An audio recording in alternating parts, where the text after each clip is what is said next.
Olá pessoal, bem-vindos e bem-vindas à nossa aula de hoje. Hoje nós vamos tratar do capítulo 7, Infância, Cultura Juvenil, Adulto e Velho. É um capítulo que vai falar um pouco do desenvolvimento humano, né? Todos nós nascemos bebezinhos, nos tornamos crianças, passamos pela fase da adolescência, depois da juventude, a idade adulta e a velhice, né? Essa é o desenvolvimento natural dos seres humanos, né? E aqui no primeiro slide a gente vai definir mais ou menos, né? Porque essas idades elas variam essa atribuição, né? Dessas idades a essas fases, elas variam de acordo com o tempo, com a época histórica, né? A gente vai falar um pouco disso. De acordo com o Estatuto da Criança e do Adolescente, é considerado criança a idade de 0 a 12 anos. E dos 12 aos 18 é considerado adolescente. Aí entre parênteses está, talvez até 24 anos. Por quê? Pesquisas recentes vão dizer que a adolescência não vai só mais até os 18 anos, mas que ela vai até os 24 anos, pode ser considerado adolescência. E aí vai variar muito, né? Da maturidade desse sujeito, da forma como ele foi criado, da relação que ele já tem com o trabalho ou não, com a universidade, enfim, né? Tudo isso vai variar, mas o que os pesquisadores dizem é que já se pode considerar adolescência até 24 anos. É considerado jovem dos 15 aos 19, a idade adulta dos 20 aos 40 anos e talvez a partir dos 30. Também há pesquisas recentes que vão dizer que só se considera adulto, portanto, se a adolescência vai até os 24 anos, né? Só se considera a pessoa adulta a partir dos 30. Mas isso também são pesquisas. Depois nós temos a meia-idade, né? A fase dos 40 aos 65 anos. E depois temos a velhice, que vai ser dividida entre idosos jovens, 65 a 74 anos, idosos velhos, de 75 a 84 anos, e idosos mais velhos, acima de 84 anos. E aí embaixo nós temos o conceito de idade funcional, que vai dizer que essas idades elas vão variar mesmo, né? Porque às vezes a gente tem uma pessoa, um idoso jovem, por exemplo, né, de 70 anos, que é muito mais ativo muitas vezes do que um jovem, né? Às vezes a pessoa fica lá o dia inteiro só ouvindo um som, o próprio condicionamento físico dele é diferente, né? E às vezes você tem uma pessoa mais velha que é muito mais ativa, que trabalha o dia inteiro, enfim. Então tudo isso influencia muito, por isso esse conceito de idade funcional, que existe uma tabela, mais ou menos uma definição, fase, idade, para a gente se nortear, mas que ela é muito variável. Aí no próximo slide nós começamos a falar sobre criança e infância, né? E a autora começa a perguntar, né? Dizer, cantigas de roda versus shopping e MP3. Hoje seria MP4, smartphones, enfim. Nós vimos uma diferença muito grande, né, da infância de 2 décadas atrás para a infância de hoje, né, que são outras crianças com outros interesses. E é claro que a gente vai perceber que esses interesses eles são também culturalmente organizados, né? Não é que as crianças nascem com essa vontade dos smartphones, dos tablets, do shopping, enfim, mas tudo isso é muito incutido, né? A nossa sociedade globalizada, a nossa sociedade consumista, né? E então não é que as crianças nascem querendo isso, mas elas nascem propensas, porque os colegas vão ter, na TV ela tá vendo, ela vai na escola e essas coisas são assim, então vai se criando uma outra infância, né? Então isso também é socialmente organizado, né? Tem a questão da erotização da infância, vamos falar um pouquinho mais dela depois, né? O Philippe Arrier, que é um pesquisador que trabalhou muito essa questão da infância, de como é que as crianças eram vistas na antiguidade, na Idade Média até a Idade Moderna, né? E ele vai dizer que esse conceito de infância que nós conhecemos hoje começou a se estabelecer a partir do século XVII, que antes disso se tinha outra ideia de criança. E primeiro ele vai dizer que o alto índice de mortalidade desestimulava os sentimentos referentes às crianças. O que é isso, né? Hoje nós temos vacinas para todas as doenças, enfim, para prevenção de tudo, muitos tratamentos que antigamente não se tinha, né? Então as pessoas adultas morriam muito de muitas doenças, enfim, e as crianças mais ainda, que eram mais sensíveis, né? Como são, né? Portanto, a família não apostava muito naquela criança, porque o índice de mortalidade infantil era muito alto, então a probabilidade daquela criança não vingar, né, não crescer era muito grande. Então não existia esse apego, né? Essas crianças, quando morriam, eram enterradas nos quintais mesmo. Ele até coloca que era como se a criança fosse um bichinho de estimação. É horrível ouvir isso, né? Pensar dessa maneira, mas as pesquisas mostram que era exatamente dessa maneira, né? Que esse conceito de infância ele vai sendo construído depois, né? Ao longo da história. Aí no próximo slide a gente tem aqui ainda do Philippe Arrier, que antes do século XVI não havia distinção de vestuário entre adultos e crianças. Então, essa é uma pintura, né, As Meninas, do Velázquez, de 1656, onde a gente pode observar que as crianças usavam as mesmas roupas dos adultos, só que em tamanho menor, né? Isso mostra pra gente, não só isso, mas outras evidências históricas mostram que as crianças eram adultizadas de uma forma que não se tinha uma diferença entre a criança e o adulto, porque de muito tempo para cá nós temos muitas pesquisas que vão falar sobre esse desenvolvimento infantil, falar sobre a criança, seus aspectos psicológicos, cognitivos, emocionais, enfim, mas na época não se tinha nada disso. Então nascia uma criança e se entendia, nasceu mais um ser humano, nasceu uma pessoa, né? Então, que vai crescer. Portanto, não se tinha essa distinção. Então, a maneira como se criava essas crianças, os cuidados que se tinha com elas antigamente é muito diferente do que a gente tem hoje, né? Então, as crianças, por exemplo, participavam de festas com os adultos à noite, né? As crianças bebiam, e ficavam expostas a cenas sensuais, enfim, porque não se tinha esse cuidado, né?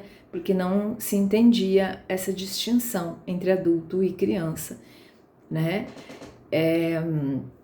Então esse conceito de infância ele é da modernidade, né?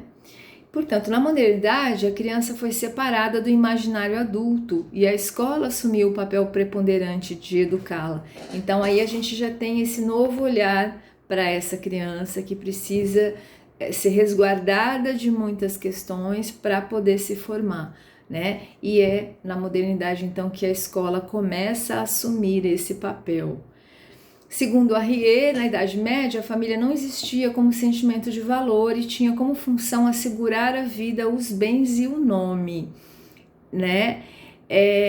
Então, não se tinha esse conceito que nós temos hoje, né? A família, o pai e a mãe e os filhos na casa, ou a avó que mora junto, ou a tia que mora junto, ou a avó que cria os filhos. Esse outro conceito, esse conceito de família, né?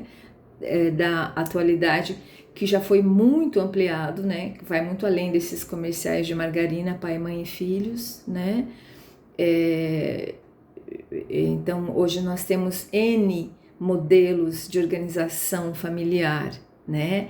Mas fundado nesse sentimento de proteção, de cuidado, de afeto, né?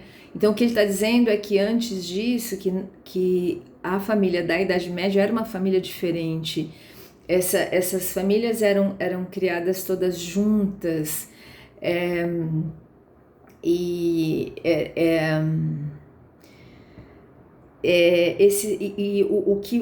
o que valia mesmo nesse sentimento de família era isso, né? Os pais asseguravam a vida daqueles que vinham, né? Procuravam cuidar para que sobrevivesse, e era aquele herdeiro que ia assumir aqueles bens e o nome daquela pessoa, né? O sobrenome dela. Então a função da família era essa, né? Essa ideia afetiva que nós conhecemos de família também é uma construção moderna, né? Portanto, na Idade Moderna, a família assumiu uma função moral e espiritual, né? Então, de tratar valores com essas crianças, de tratar essas questões religiosas, de levar à igreja, de rezar em casa, esses ordenamentos bíblicos, enfim, né, dessas normas de convivência, enfim, isso virou um papel da família na Idade Moderna. Aí a autora vai dizer também que existe aqui uma citação que alerta que se a infância foi inventada, poderia deixar de existir. O que isso quer dizer? Que a gente acabou de ver, né? A infância não é uma questão natural, né? A maneira de olhar para a infância foi construída, socialmente construída, como acabamos de falar, né?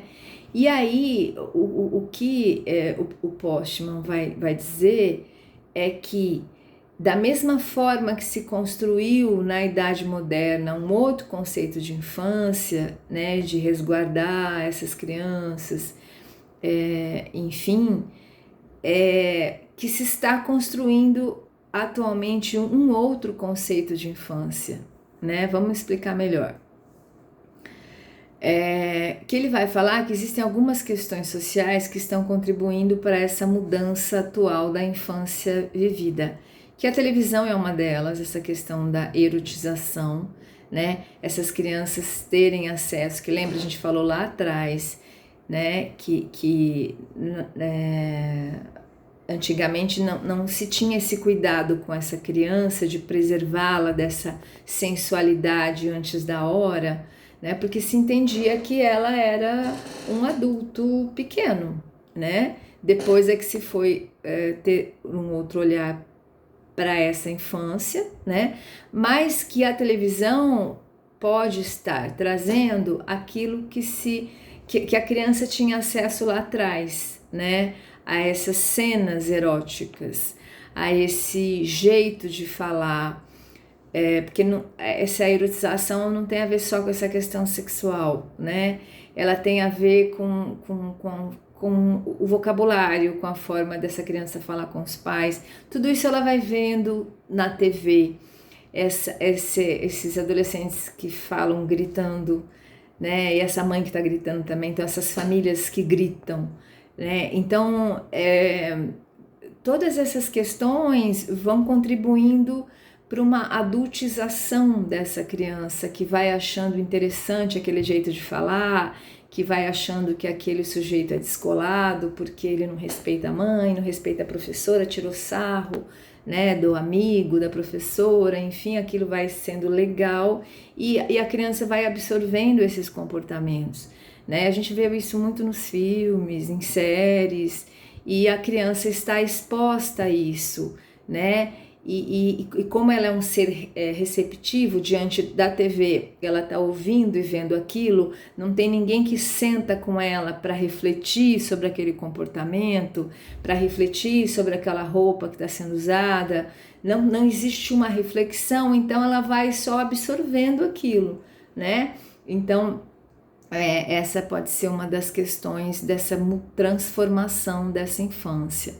A relação entre pais e filhos, que vai mudar muito com a revolução industrial, né? Antes de as mães irem para as fábricas trabalharem, as famílias viviam nas fazendas, nos sítios, né? Ali mesmo elas trabalhavam, ali mesmo elas viviam, as crianças eram criadas juntas, trabalhando também, enfim, junto com as galinhas, e aí estava tudo certo, né? Quando se separa, quando essa família vai para a área urbana para trabalhar nas fábricas, essa mãe tem que arrumar um lugar para deixar essa criança, né? E a partir daí se começa então toda essa divisão, né? O lugar onde se trabalha não é mais o lugar onde se mora, e o tempo que se fica com essa criança, e quem é que educa essa criança, enfim, uma série de questões vai contribuindo então para alterar essa relação entre pais e filhos. E a TV vai ajudando também, as mídias sociais, canais abertos, fechados, enfim, tudo isso vai contribuindo para que os pais percam um pouco essa mão de como é que eu crio esse menino, se eu procuro trazer valores X e Y para ele, mas ele vai para a escola, o colega fala de outra coisa, na TV ele vê outra coisa, como é que eu faço com isso, né? Então essa relação pai e filhos vai enfim, passar por muitos conflitos, né? E isso também tem a ver com essa questão aí dessa infância reinventada.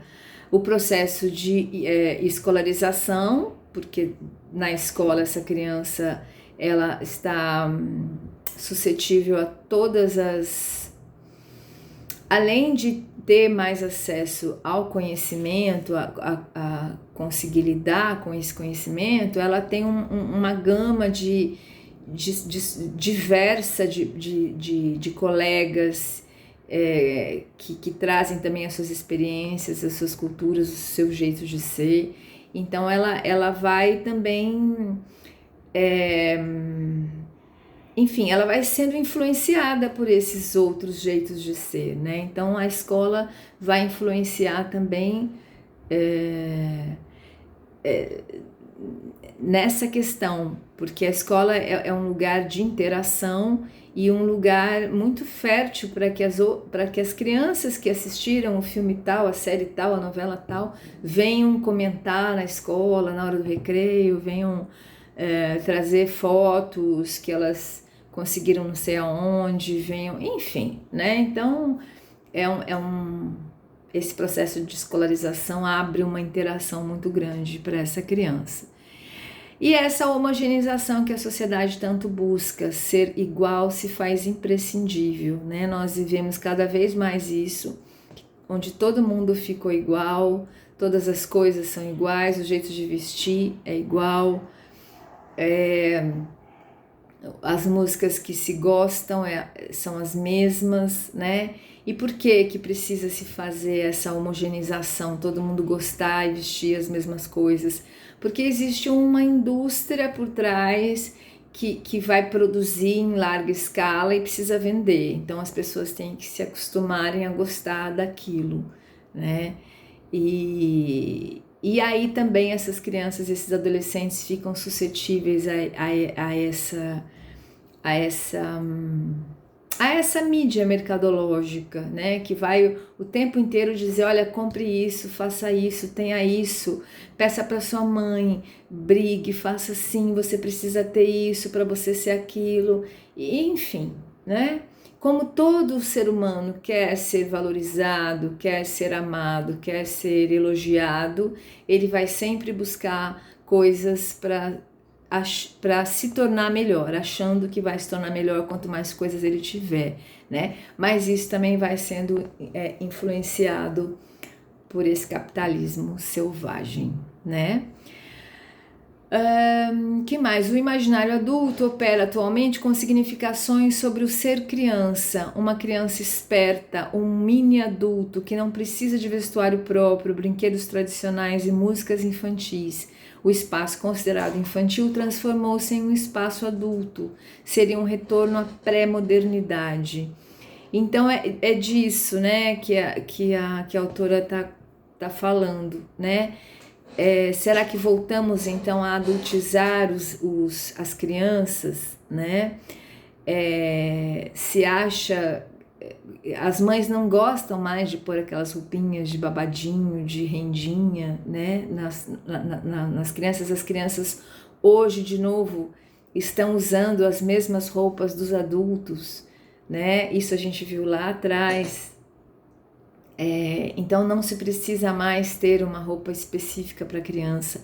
Ela pode pôr lá o topzinho, a calça agarradinha, uma botinha e sair toda de óculos escuro, como se fosse a mãe, né? Vestida como se fosse a mãe. E o menino também, né? A calça jeans, a camisetinha, o bonezinho virado para trás, né?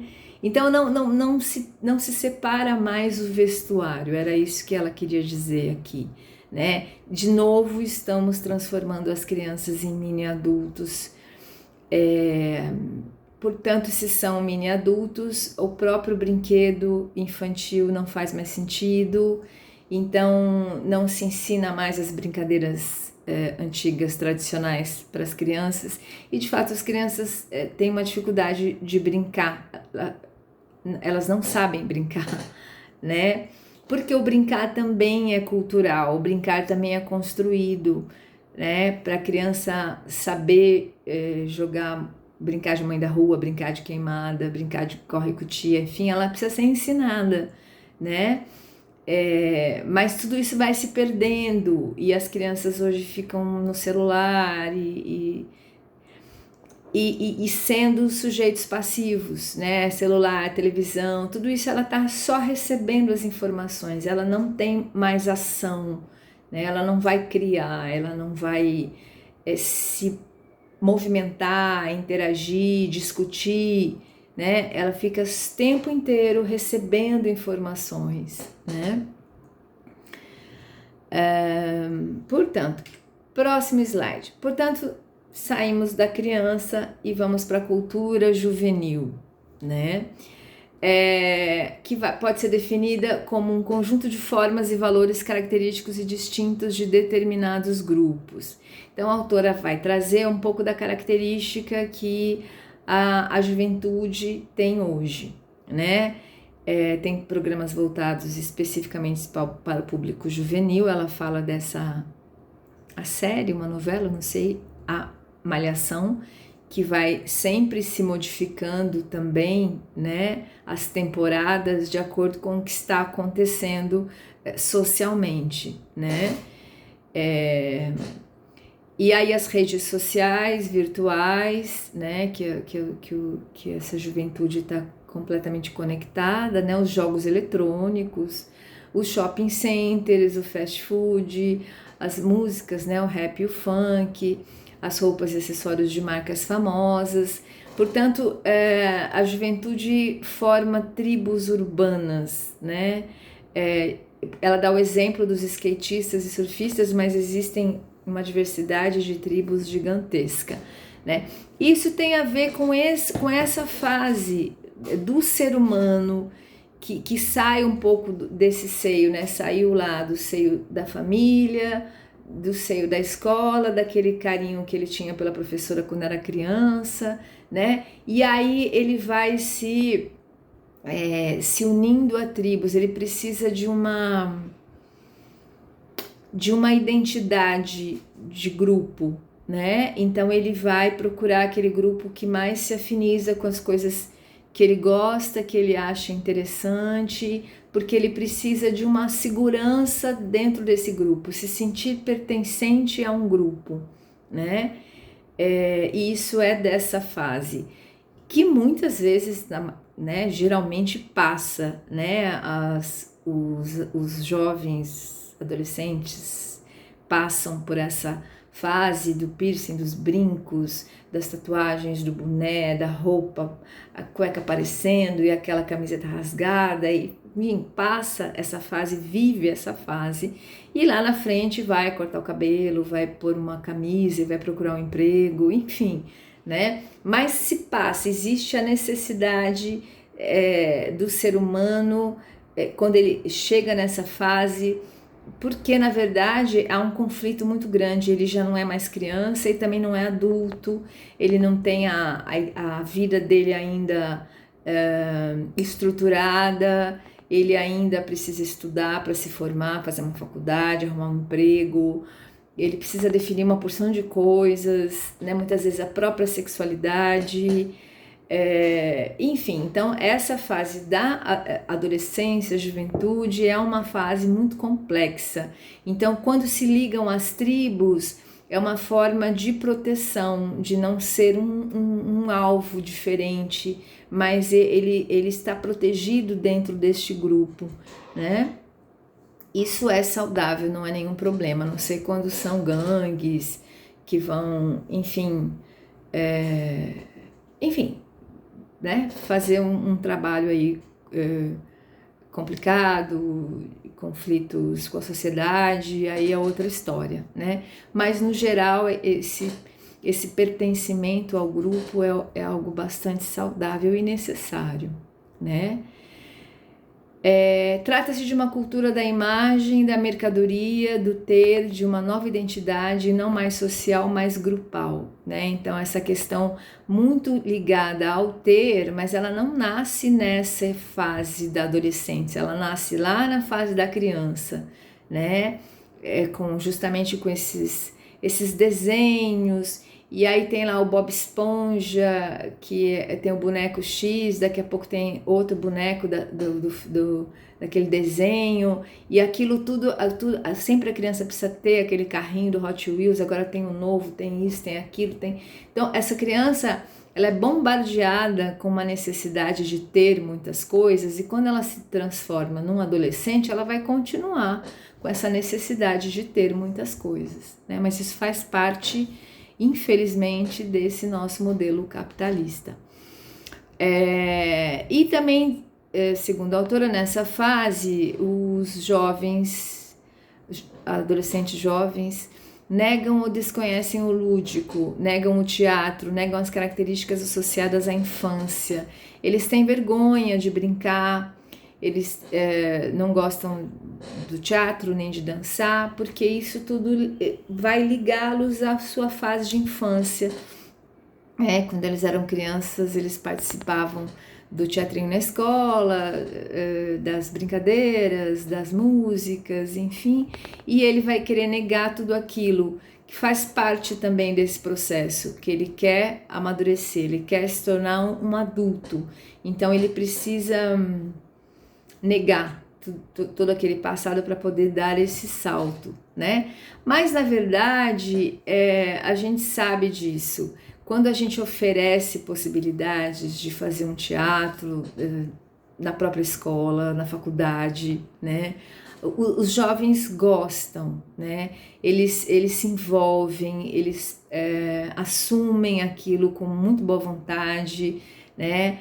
Vão brigando com algumas coisas internas, mas eles gostam de jogos, porque a questão do jogo, do lúdico, é uma questão que é uma questão prazerosa para o ser humano, desde pequenininho até a idade, né, o mais velho. Todo mundo gosta de jogar, de ouvir história. Vou contar uma história. Todo mundo gosta de sentar para ouvir, todo mundo gosta de uma disputa, todo mundo gosta de um jogo diferente, de aprender um jogo diferente, de estar com as pessoas queridas, né? Jogando ludo, jogando dominó, jogando stop, enfim, o jogo é prazeroso, né? Então, tudo isso para dizer que na escola, quando a gente tem os adolescentes nessa fase que querem negar, que nada eles querem, né? É preciso insistir, porque eles querem sim, no fundo eles gostam, né? Eles só não querem se sentir infantilizados, mas eles gostam desse lúdico, né? Que envolve o grupo, né? Portanto, ali cabe aos professores se inserirem na cultura juvenil da atualidade a fim de estabelecer um canal de comunicação e ajudar a problematizar essa realidade. Então, se inserir na cultura juvenil não é fazer o que os jovens fazem, o que os adolescentes fazem, ou usar as mesmas roupas, né? Ou mascar um chiclete e ir lá para querer fazer parte dessa trupe, né? Não é isso. Se inserir nessa cultura é procurar descobrir do que eles estão falando, né? Para poder conversar com eles sobre aquilo, para podê-los fazer pensar sobre aquilo que eles estão fazendo. Porque se você não tem ideia de que música é aquela, de que série é aquela, de que fase de Big Brother é aquela, né? E se eles só estão falando daquilo, você precisa se inteirar do que é aquilo, justamente para você poder fazê-los pensar sobre aquilo.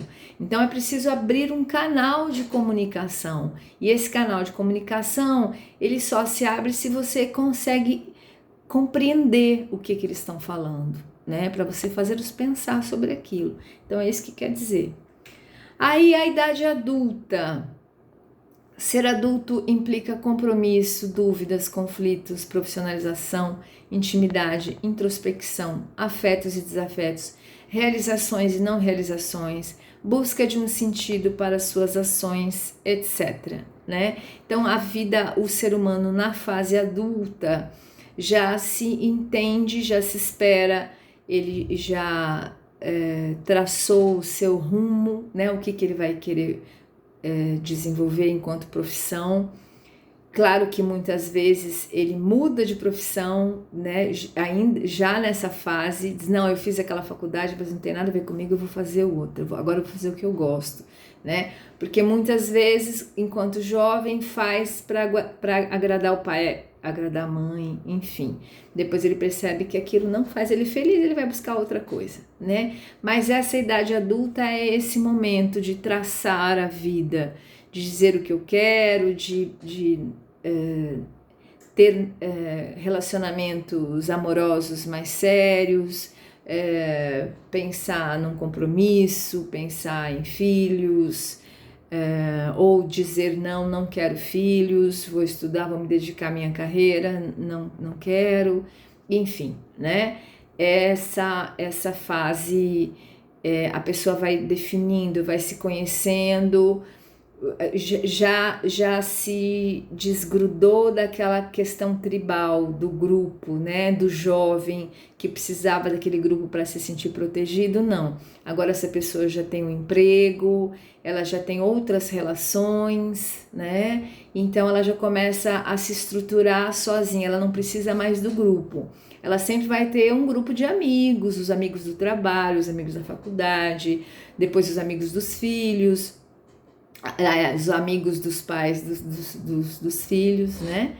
E vai sempre ter grupos de amigos, mas não mais com aquela necessidade do pertencimento àquela tribo, né? Como a gente viu na cultura juvenil.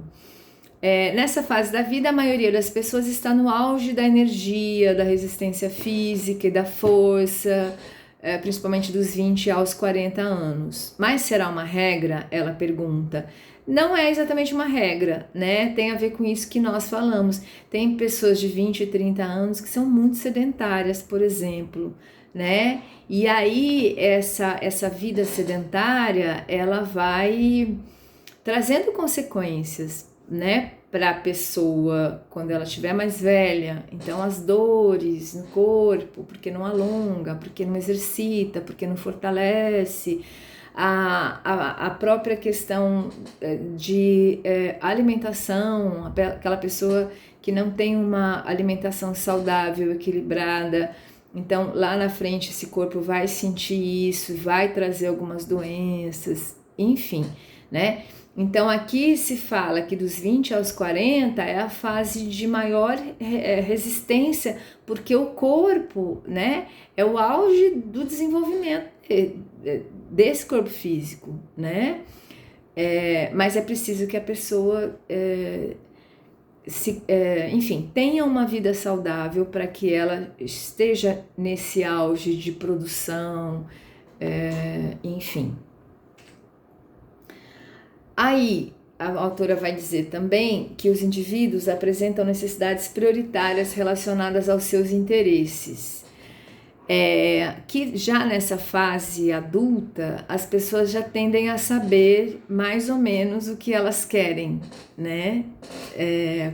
E aí ela também vai dizer que pessoas autorrealizadas aceitam a si mesmas e aos outros, é uma característica. E que à medida que a pessoa tem um nível de necessidade satisfeito, ela busca o nível seguinte, né? Então ela traz aqui 5 níveis para a gente, e ela vai dizer que isso é do ser humano e é próprio dessa fase adulta, né? E cada vez que esse ser humano atinge um nível de satisfação, ele vai querendo o próximo. Então aqui são os 5 níveis, né? Primeiro fisiológico, segundo segurança, pertencimento e amor é o terceiro, estima é o quarto, autorrealização é o quinto nível. Portanto, o primeiro nível tem a ver com fome e sede, né? Então, se essa pessoa está com essas funções fisiológicas organizadas, definidas, ela tem que comer na hora que ela precisa comer, né? Enfim, ela tem essa... E não só comer e beber, mas essa questão que também tem a ver com a segunda, que é a segurança, estar protegido e fora de perigo, é ter a sua casa, né? Ter as pessoas que ela gosta à volta dela, né? Ter essa sensação de segurança, é o segundo nível, né? E aí o terceiro nível essa pessoa já está satisfeita em relação à sua alimentação, já está protegida, a próxima coisa que ela precisa é de ter esse sentimento de pertencimento e amor também resolvidos, que tem a ver com ser aceito, tem a ver com um bom relacionamento que ela tenha ou venha desenvolver com a mãe, com o pai, com os irmãos, com os amigos, com os vizinhos, né? Então, esse sentimento de as pessoas gostam de mim, né? É a terceira necessidade desse sujeito. Aí, esse quarto nível, a pessoa já tem tudo isso, né? E aí ela também ainda precisa de sentir essa estima, né? Não é só gostar de mim, as pessoas têm que me valorizar, têm que aprovar as coisas que eu faço, têm que me reconhecer como uma pessoa de valor, né? Ou bonita, ou inteligente, ou esperta, ou amorosa, ou dedicada, enfim. A pessoa precisa sentir que ela tem essa aprovação, né? E o último nível é o nível da autorrealização, né? De realizar o seu potencial. Então a pessoa, além de todas essas necessidades, né? Preenchidas, resolvidas, para ela se sentir uma pessoa inteira, ela precisa estar autorrealizada, né? Então tem a ver com algum potencial dela, a profissão que ela escolheu, a maneira como ela se dedica e os frutos que ela tira daquilo, ou tem a ver com, enfim, as coisas que ela gosta de fazer, um bordado, uma costura, um desenho, pintura, música, a pessoa que gosta de produzir, né, de criar músicas, danças, teatro, enfim, a pessoa se realizar naquilo que ela sempre quis fazer da vida, né? Então, quando a pessoa chega nesse ponto, é porque ela se sente uma pessoa autorrealizada. E pessoas autorrealizadas têm uma aceitação maior de si mesmas, né? Lembra, falamos do Roger, dessa coisa do self ideal. Então, a pessoa tem esse self bem desenvolvido, essa aceitação de si mesma, essa valorização de si mesma, esse gostar de si mesma, se reconhecer do jeito que se é e se gostar desta forma, né? Então, é quando a pessoa consegue, então, todas essas realizações. E aí, embaixo, colocamos um item da questão do papel da mulher, que a autora vai dizer, isso é importante a gente falar também, que durante muito tempo a mulher foi impedida dessa autorrealização. né? Ao longo da história, nos filmes, a gente vê isso. As mulheres eram criadas para casar, ter filhos e, né, a vida segura para ela era isso, era casar e ter filhos, né? E era também a única vida que a sociedade aceitava, né?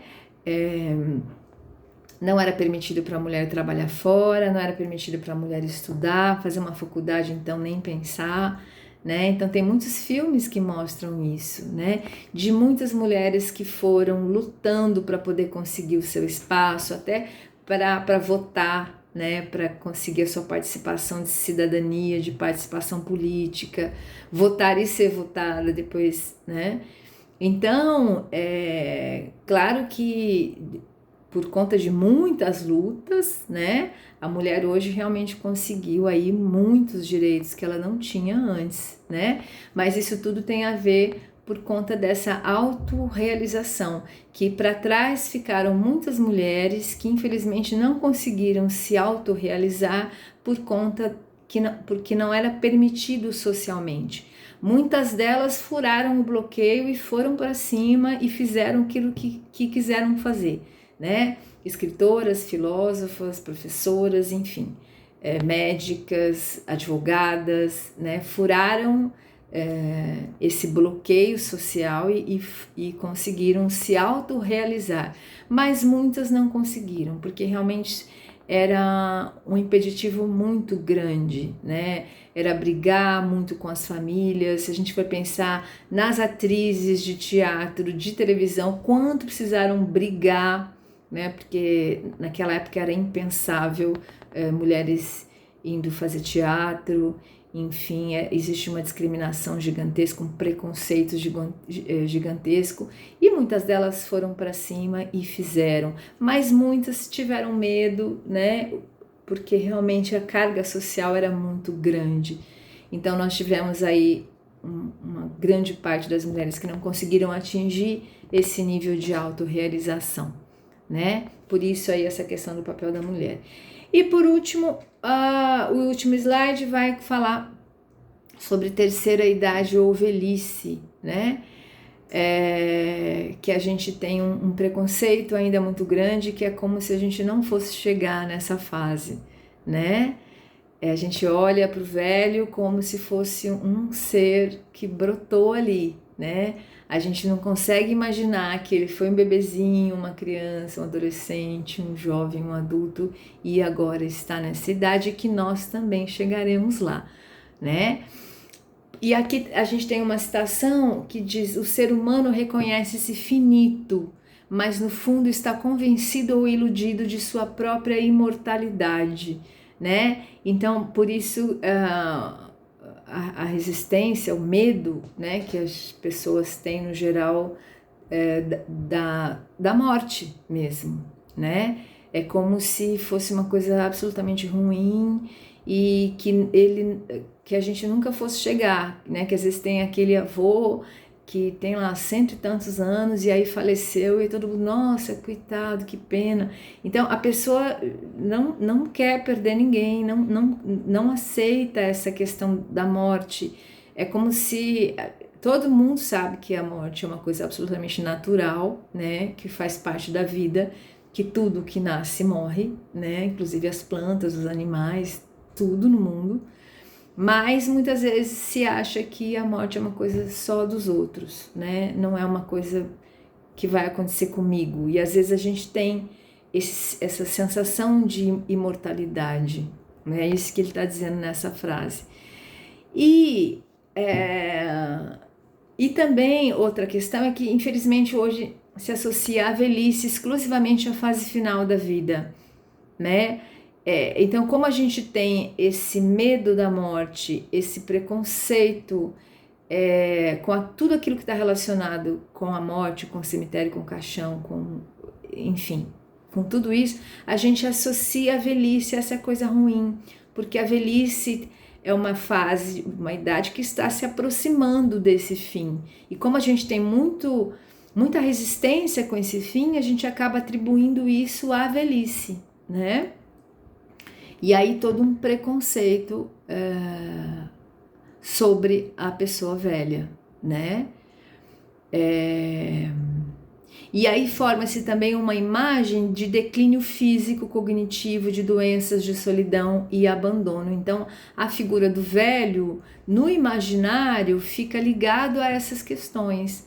A solidão, a abandono, a pessoa que não consegue pensar mais, a pessoa que não tem mais aquela disponibilidade física, a disposição física, a pessoa que é acometida de doenças, então fica relacionado a isso, né? E na verdade não, a velhice não necessariamente precisa de nada disso, aliás, ela não está vinculada a nada disso, né?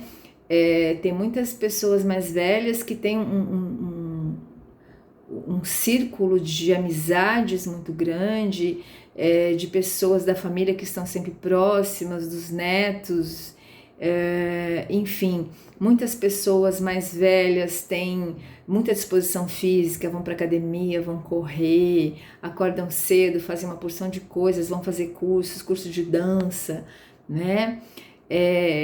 Muitos deles ainda produzem, né? Muitos autores, escritores ainda produzem até o último dia de vida, já velhinhos, estão escrevendo, dando palestras. Então não existe, e doença também, né? Se associa que automaticamente o corpo vai ficando velho, vai ficando doente, e também não é verdade, né? Muitas das doenças, elas vão sendo construídas, né, pelo corpo durante a vida, que tem a ver com isso, com a maneira como eu me alimento, a frequência com que eu tomo água ou não, os exames periódicos que eu vou fazendo, a minha disposição física para um exercício, para uma caminhada, né? Então é a forma como eu vou vivendo a minha vida que vai dizer que pessoa velha que eu vou ser, como é que eu vou, como é que meu corpo vai estar, né? Mas tem a ver com o tipo de vida que eu tive, e não necessariamente porque a pessoa vai ficar velha, ela tem que ter uma doença ou ela tem que ter dor. Isso também é cultural, é folclórico, né? Não tem que ter dor, o corpo não nasceu para ter dor, né? Por isso é preciso, né, acompanhar, fazer esses exames, ter uma vida saudável para ter uma velhice boa, saudável também, tranquila, né? Portanto que é importante, né, o que a gente está falando aqui, é importante a gente desmistificar essa ideia de velhice, né, para a gente poder olhar para a pessoa velha, para a pessoa idosa com outro olhar, né. Portanto, a velhice é uma etapa do ciclo vital com características próprias e necessidades específicas. Existe um prejuízo na saúde física. Obviamente, um corpo de uma pessoa com 80 anos não é o mesmo corpo de uma pessoa de 30, 40, né? Isso é natural, esse desgaste do corpo é natural, mas não que ele vai precisar ter uma dor ou uma doença por conta disso, né? Outras questões que influenciam nessa fase, né? Existe uma diminuição das capacidades, sim, de ouvir, de enxergar. Às vezes a pessoa tem que pôr um aparelho, tem que usar um óculos, enfim. Existe, né? As capacidades vão realmente diminuindo. Muitas vezes as pessoas esquecem algumas coisas, enfim, isso é da idade mesmo, né? Esse sentimento de solidão, porque a pessoa vai perdendo, né? Aqui está até relacionado à perda do cônjuge, né? Às vezes a pessoa perdeu o marido, às vezes perdeu um filho, perdeu uma irmã, já perdeu os pais, né? Os amigos vão falecendo. Então a pessoa vai tendo essa rede social dela, vai diminuindo, né? Mas hoje a gente tem essas tecnologias, né? Essas redes sociais, Facebook, Instagram, tem muitas pessoas da terceira idade que se relacionam, que tem perfil, que tem programas de YouTube, enfim, né? E as pessoas vão se comunicando. Então, essa questão das tecnologias, da mesma maneira como elas excluem, né, muitas pessoas velhas, elas também incluem, né?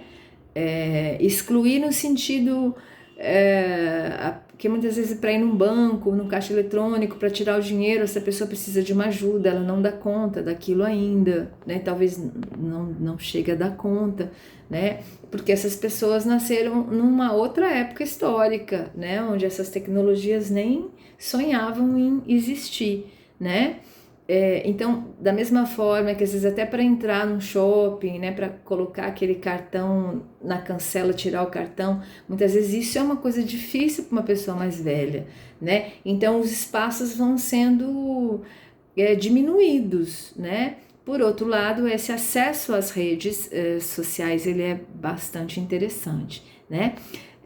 Portanto, o conceito de velhice também é cultural, falamos disso, né? E é preciso a gente ter um outro olhar para isso, e é necessária essa retomada conceitual, esse jeito de olhar para a pessoa idosa, para a capacidade, que realmente são múltiplas e precisam ser olhadas, enfim, com outros olhos. Ok? Muito obrigada por estarem comigo até aqui e a gente conversa mais tarde. Até mais.